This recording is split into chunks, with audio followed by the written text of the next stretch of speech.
여러분 안녕하십니까? 여수 MBC 뉴스투데이입니다. 논문을 수차례나 표절하고 여기에 막대한 연구비까지 허위로 타낸 혐의로 한 대학 교수가 경찰에 입건됐습니다. 이 밖에도 수많은 논문이 표절 의혹에 휩싸여 재판이 진행되고 있지만 대학 측은 별다른 방법이 없다는 입장입니다. 보도에 문영철 기자입니다. 순천대 교수 47살 김모 씨가 지난 2012년 발표한 논문 내용입니다. 이보다 10년 먼저 쓰여진 다른 사람의 것과 내용이 같습니다. 또 다른 논문에서도 이 같은 부분들을 쉽게 찾아볼 수 있습니다. 표절이나 중복게재 등으로 확인된 건 이번 사건에서만 모두 8편. 이 같은 표절 논문과 관련해 김 씨는 대학 측으로부터 모두 2천만 원이 넘는 돈을 연구활동비 명목으로 받아 챙겼습니다. 인용된 양 또는 질이 정당한 범위를 넘어서 표절 논문으로 확인이 되어서 지원금도 반환하게 된 것입니다. 김 씨는 이번 사건 외에도 논문 16편을 표절하고 수천만 원의 연구비와 성과급 등을 부정수급한 혐의로 현재 재판을 받고 있습니다. 김 씨는 지난 10년간 모두 100여 편의 논문을 발표한 것으로 알려졌습니다. 대학 측은 이 같은 실적을 보고 전임 강사였던 김 씨를 조교수와 부교수로 잇따라 승진시켰습니다. 그 학회제 전문가들이 그 논문을 심사를 해서 문제가 없다고 게재를 시켜준 건데, 근데 사실은 그런 업무를 할 수 있는 인력도 상당히 부족하고. 김 씨는 사건이 진행 중이라며 명확한 입장을 밝히지 않았습니다. 대학 측은 수사와 재판 결과를 지켜본 뒤 김 씨에 대한 징계 여부를 결정하겠다고 밝혔지만 허술한 검증 체계에 대한 지적은 피할 수 없게 됐습니다. MBC 뉴스 문형철입니다. 여수 해역이 전국 17개 해역 가운데 해양 오염 위험도가 가장 높은 것으로 조사됐습니다.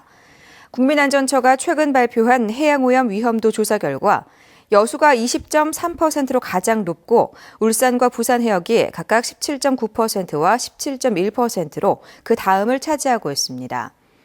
해양 오염 위험 지수는 30년간 전국에서 발생한 오염 사고 3천여 건을 분석한 결과에 항만별 화물선 입출항 빈도와 유류 물동량을 반영해 산출한 것입니다. 안전처는 이번 해양 오염 지수를 기준으로 방제정과 유해수기 확보는 물론 해역별 배치량을 조정하고 있다고 밝혔습니다.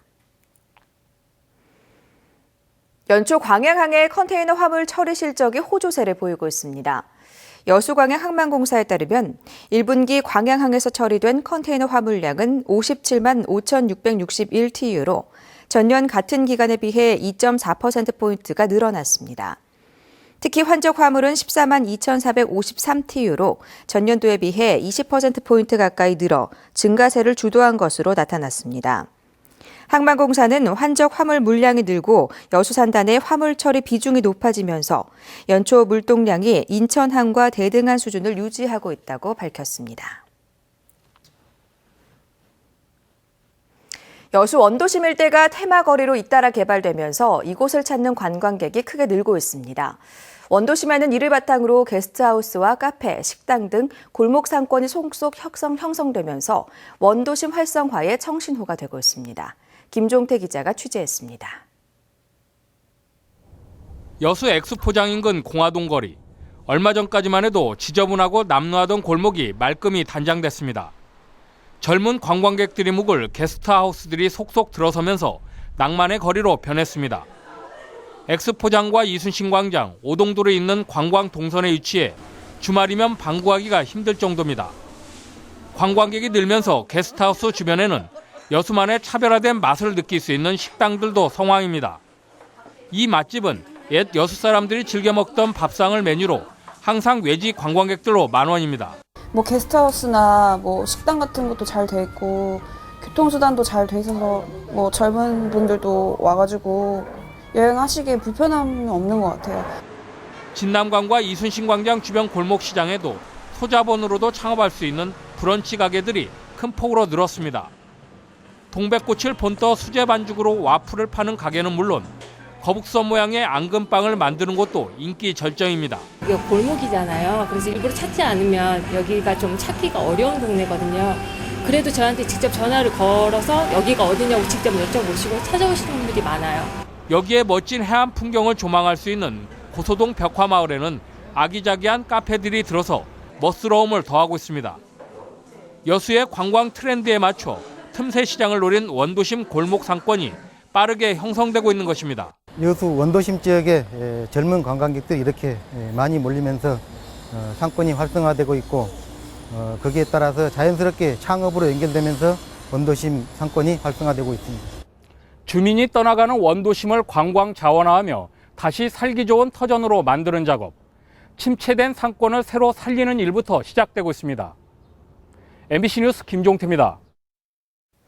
여수세계박람회재단이 오동도 입구 대형 주차장 요금을 갑자기 100% 인상하면서 논란이 일고 있습니다.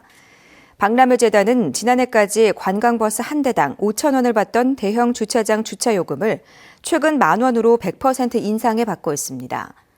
이에 대해 관광 성수기를 맞아 오동도를 찾은 대부분의 관광버스 기사들은 갑작스런 주차요금 인상이 부담스럽다며 불만을 표출하고 있습니다.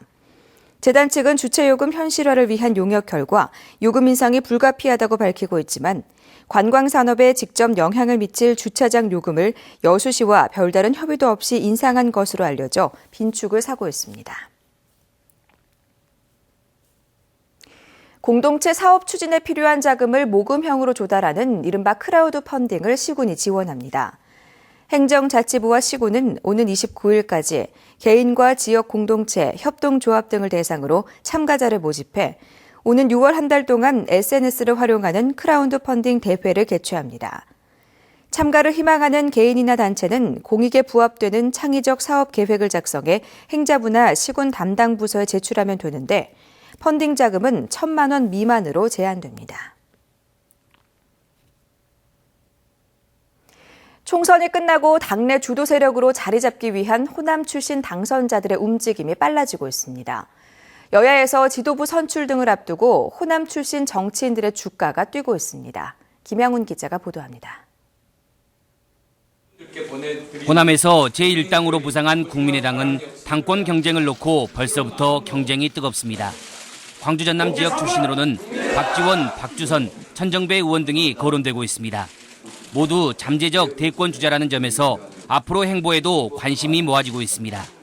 원내대표를 맡아주는 것이 어떠느냐라고 얘기를 하지만은 저는 원내대표는 후배들에게 길을 터줘야 되고 대권이나 당권을 고민하고 있습니다.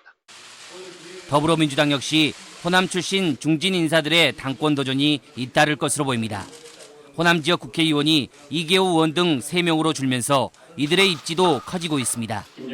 각종 현안에 대해 호남 의원들이 공동 대응할 경우 발언권은 더욱 강화될 수 있습니다.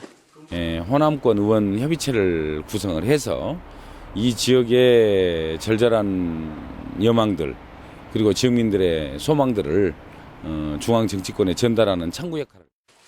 더민주의 호남 달래기 대책과 맞물려 당내 인선과 조직 정비를 할 때 호남 출신 의원들이 우선 고려 대상입니다. 새누리당에서도 이정현 의원이 호남 민심을 적극 대변할 것으로 보입니다. 이 의원은 이미 당권 도전 의사를 밝혔습니다. 지금 제 생각은 내가 당대표가 안 되면 최고위원에 머무르는 것보다는 제가 입각을 해서 내년 대선을 앞두고 각 당의 호남표 공략이 예상되면서 정치권에서 호남 출신 의원들의 주가가 급등하고 있습니다. MBC 뉴스 김양훈입니다. 순천시가 무르익은 봄의 정취를 만끽하고 이웃과 교감할 수 있는 2016 오픈 가든 투어 행사를 개최합니다. 순천시는 오는 29일부터 열흘 동안 봄을 주제로 임청대, 옥천서원 등 원도심 문화재와 함께 스토리가 있는 정원 12곳을 잇따라 개방하고 시민들과 함께 가든 파티, 정원 음악회 등 정원의 아름다움을 공유하고 소통할 수 있는 2016 오픈 가든 투어 행사를 개최합니다. 순천시는 지난 19일 2016 오픈 가든 투어를 시작을 위한 사전 기념 행사로 오픈 가든 데이를 300여 명이 참여한 가운데 매곡동 홍매화집 정원에서 개최했습니다.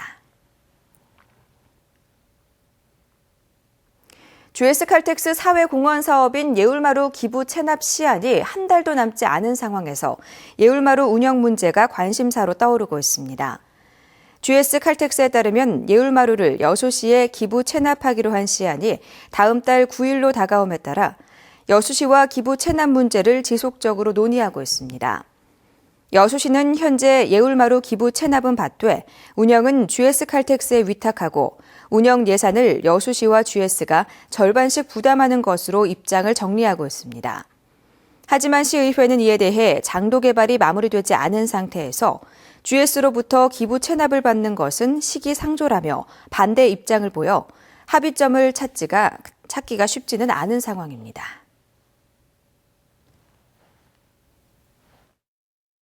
평소보다 조금 서두르시는 게 좋겠습니다. 지금 전국 대부분 지방에서 비가 오고 있습니다. 보시는 것처럼 서울에도 계속 추적추적 비가 내리고 있고요. 초속 5m 안팎의 다소 강한 바람까지 불고 있습니다. 현재 레이더 영상입니다. 서해상으로부터 비구름이 계속 유입되고 있습니다. 전국적으로 비가 내리고 있고 특히 제주도와 전남 해안 일부에는 호우주의보가 내려진 가운데 세찬 빗줄기가 떨어지고 있습니다. 앞으로도 제주도와 남해안, 지리산 부근 20에서 50mm, 충청과 남부 10에서 30mm로 다소 많은 양의 비가 더 내리겠고요. 수도권과 강원도는 상대적으로 적은 5에서 10mm가량 비가 더 내리겠습니다. 낮 기온 어제보다 2도에서 6도가량 더 떨어집니다. 서울이 18도, 대구 16도에 머물면서 낮 동안에도 선선할 것으로 보입니다. 오늘 이렇게 비가 오다가 비는 오후면 대부분 그치겠는데요. 오늘 낮까지 해안 지방을 중심으로 바람이 매우 강하게 불겠습니다. 시설물 피해 없도록 주의하시는 게 좋겠습니다. 현재 기온 보시면 서울이 10.4도, 대전 10.8도, 대구 10.6도로 출발하고 있습니다. 낮 기온은 대부분 20도를 밑돌겠습니다. 서울이 18도, 전주 18도, 창원 18도, 울산도 18도에 머물겠습니다. 내일부터는 다시 기온이 조금씩 올라가겠고요. 맑은 하늘을 되찾겠습니다. 이번 주말에는 구름만 다소 지나면서 나들이 가시기 무난할 것으로 전망되고 있습니다. 날씨였습니다.